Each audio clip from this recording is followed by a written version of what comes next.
Good morning, Scorpio, and welcome to my channel. This is the Oracle of Zoraya Utranaya, and today I'll be doing a reading for you for the week of July the 14th to the 20th, 2024.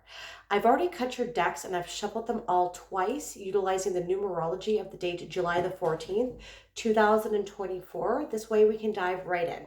I just wanted to say that I apologize for the lateness of the reading. I was quite sick last week. I'm still dealing with a little bit of breathing issues and some cough, but here I am, so let's dive right in. All right, I'm going to change things up a bit, and I am getting all of the cards at once here so I can get a general reading, and then we will go through them all together. Okay, so we have the Seven of Swords to start. We have the King of Swords, and we have the King of Spears, so that's the King of Wands, all right? Then we have the Seven of Pentacles. We have the Lovers, and we have the Moon. Okay. So initially, right off the bat, I'm going to say there could be love coming in for you. We do have the Lovers here, right here. So I'm just going to say that. And we do have the King of Swords and the King of Spears. So this could be someone coming in with an air sign. So Gemini, Libra, or Aquarius. They doesn't have to necessarily be their sun sign, but it can be some planetary placements in their birth chart that have air signs there. Or anybody coming in your life, perhaps that is a fire sign. Okay, so it's Aries, Sagittarius, or Leo, or have placements there. So I'm going to leave it at, we also have Pisces too with the moon, okay? So I'm going to leave it at that. Now this is Gemini, so I've already specified that. I'm going to leave the love there. I don't usually focus on love. I will mention it if it comes up briefly, but I focus mostly on personal development, okay? And what I am getting here is that with the Lovers and the King of Swords and the Spears, okay, you are being asked here to reevaluate. This is the Seven of Pentacles, okay? So, we have two sevens together. So this is definitely a good sign. Multiple sevens in the tarot can indicate anxieties that shouldn't exist. Like they're not warranted in any sort of grounded evidence, okay? So let's start with the Seven of Pentacles. The Seven of Pentacles is asking you here, Scorpio, to take a moment and look at and reevaluate how you're spending your time and whether or not you are getting reciprocated with the energy that you are outputting. Are you getting it reciprocated back to you? Okay, so this can be relationships. Okay, this can be a romantic relationship, considering we do have the Lovers here. So if this is a relationship, you can be asked to take a step back and evaluate whether or not you are putting in all of the work. Okay, so if this is a relationship for some of you, I am getting here that maybe if this is some of you, it's not going to be for everyone because this is a general reading. We do have the King of Swords and we have the King of Wands, the King of Spears.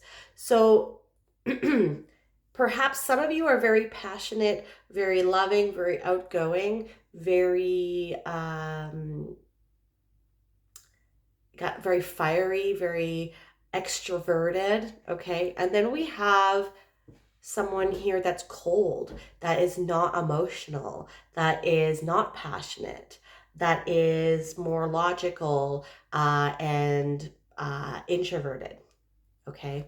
So maybe you're being asked here to evaluate if this is a good match, because it doesn't necessarily mean that like one person's bad or the other person's good, but if you are putting out more effort than the other person is, or, you know, it's just not a good match because their personality is more introverted and you're more extroverted, and it's not like a yin and yang when you're balancing each other out. You're just not a good match. Then you need to evaluate this. So this is the card here, the Seven of Pentacles, that indicates someone has planted some seeds. They have spent their time nurturing it, watering it, giving it all of the nutrients that it needs.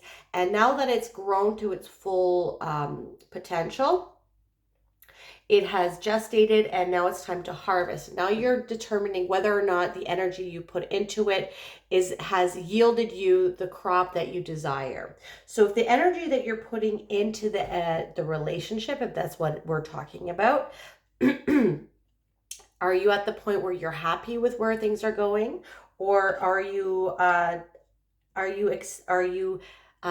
analyzing it to see that maybe you're not getting out what you're putting in? Maybe you're the only one that's putting in all of the work and the other person isn't doing their share. Maybe you are the one that's doing all of the sacrificing here and they are just doing whatever they want. Okay, your needs are not being met. You're not meeting in the middle. Okay, this can also go the other way. Okay, so maybe they are the only ones putting all of the work in and you're not feeling it. Maybe you are not putting in the work because you don't really feel the connection here. And this is moment now, this is the week to kind of analyze whether you want to keep going with something or whether you want to go and plant another seed, a different sort of crop. If it's not yielding the amount of vegetables or fruit, this is a metaphor, that you expected or that you want. Okay, so now let's pivot a little bit. Is this a job? Okay, are you getting reciprocated back what you put in? Are you overworking and not getting compensated? Are you getting paid enough? Like, so this is the Pentacle. So this is more so what this is about, right? Are you getting reciprocated financially according to the work that you do? Are you spending a lot of hours and are you not getting time off to compensate for all of the extra hours you're putting in? You're not spending time with family. You're just work. And people are taking ownership of the job that you do, maybe. Maybe you're not getting the recognition that you deserve. So you need to start analyzing whether or not the time spent is warranting what you're getting back. Okay, is it a reciprocal exchange of energy or is it not? And whether you need to pivot. All right, now moving forward, and this is like, you need to start thinking strategically. Okay, so if this is about a relationship, how are you going to navigate your way out of this? Or are you going to try to communicate with the person and try to make it work? Or are you going to cut the cord and plant your seeds somewhere else and focus on yourself maybe? Or is this a job? Or how are you going to strategize your way out of this situation? You obviously can't quit unless you have some savings, right? You have to be strategic about it. But this is like, you're being asked to really, really question what is in your highest good and what your morals and what your values are, and try to find something that is in alignment with these things.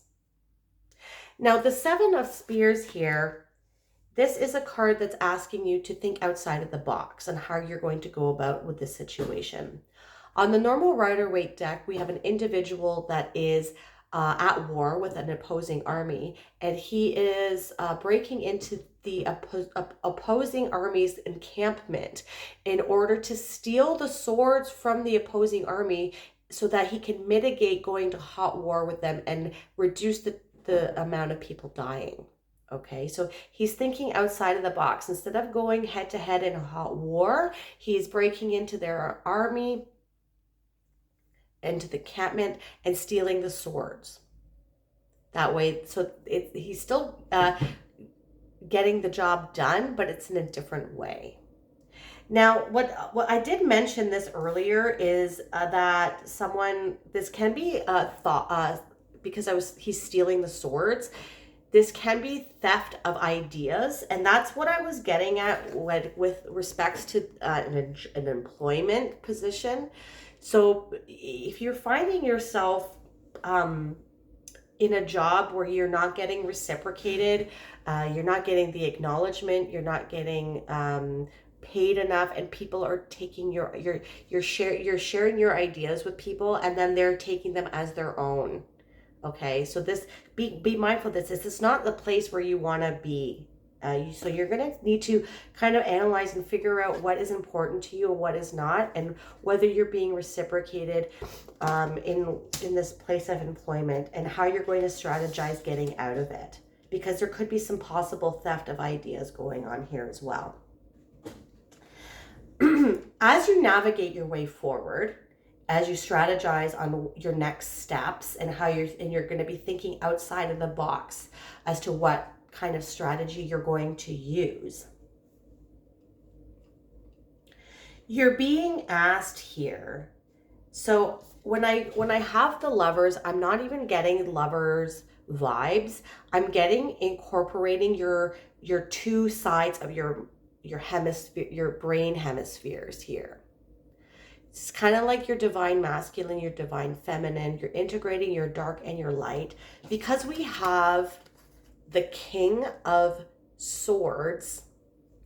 So air is like opposite of fire, right? So we had like I said earlier on in the reading, that maybe one of you is really passionate, really fiery, the other one's really cold, right? And just logical and unemotional. But I feel like this is how you have to, this is part of you that you need to tap into. All right. So, and we also have the moon here. So this is your emotions as well. So we have your fiery, you need to tap into, okay. You need to tap into your inner Emperor, your inner fire, your inner passion. You need to be bold. You need to be assertive. You need to go after what you want when you are navigating the strategy to figure out how you can find something that is more reciprocal with the energy of your output and input, okay? And this is how you're strategizing. You are embodying the archetype of the King of Wands. And you are embodying the archetype of the King of Swords. So the King of Wands, he is bold, he is assertive, he has impetuous energy to go after what he wants. He's very action-oriented. He can be impulsive, but we're using this as in a good way. You have to going after whatever you want, and you're getting it. You're not apologetic. And then you're tapping into the archetype and the energy of the King of Swords. You're very practical. You're very cutthroat. You're very logical. Okay, you're not leading with your emotions. You're not letting your emotions outweigh you. Yes, maybe some people have stolen your ideas. Maybe you're getting taken advantage of at work. Maybe you're getting taken advantage of in your relationship. But you're being asked to be bold and assertive and to be unemotional in and how you strategize your way out of this situation and figure out your next move. There's no room for emotions in strategizing in war or in life. It has to be based on logical, rational reason, and you need to tap into your boldness and assertiveness to get it done, like the Emperor, okay? And that is what I'm talking about. We're integrating both these sides of our brains here, okay? And then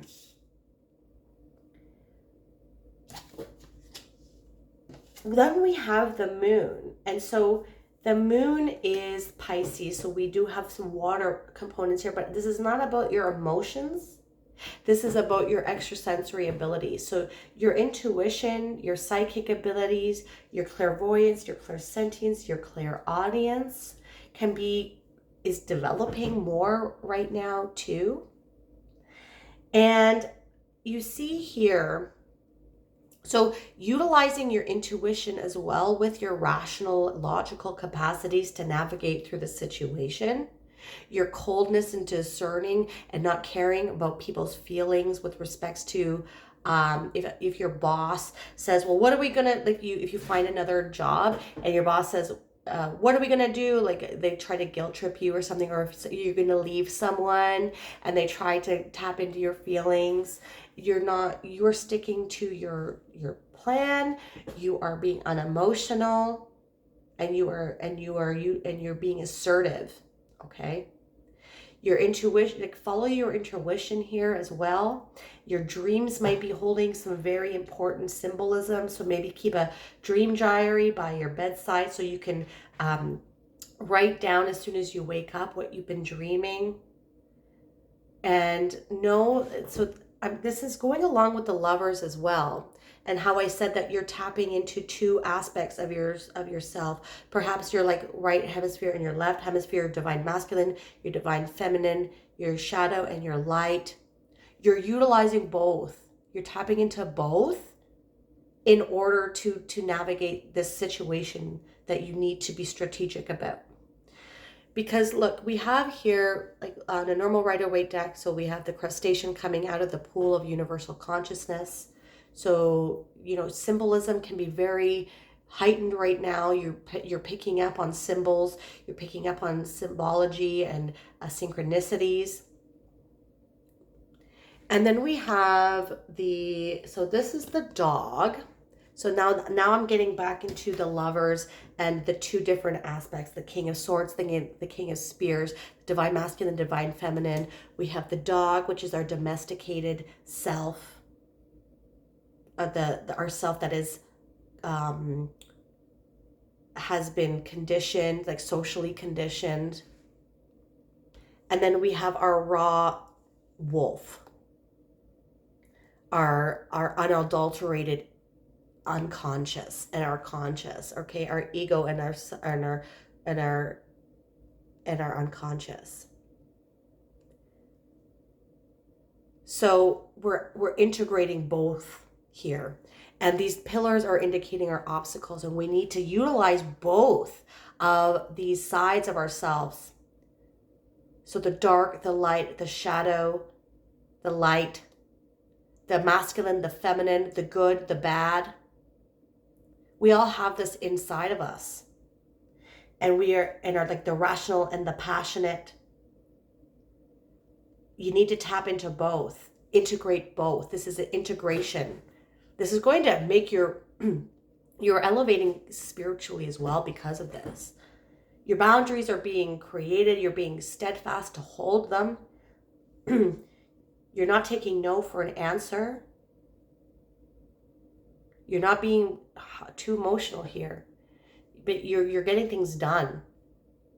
And this is going to propel you forward in your spiritual journey and in your life on this 3D realm.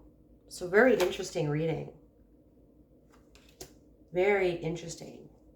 Okay, let's end off here with a Star Code Astro Oracle card. And we have Aquarius. Collaborate, number 11.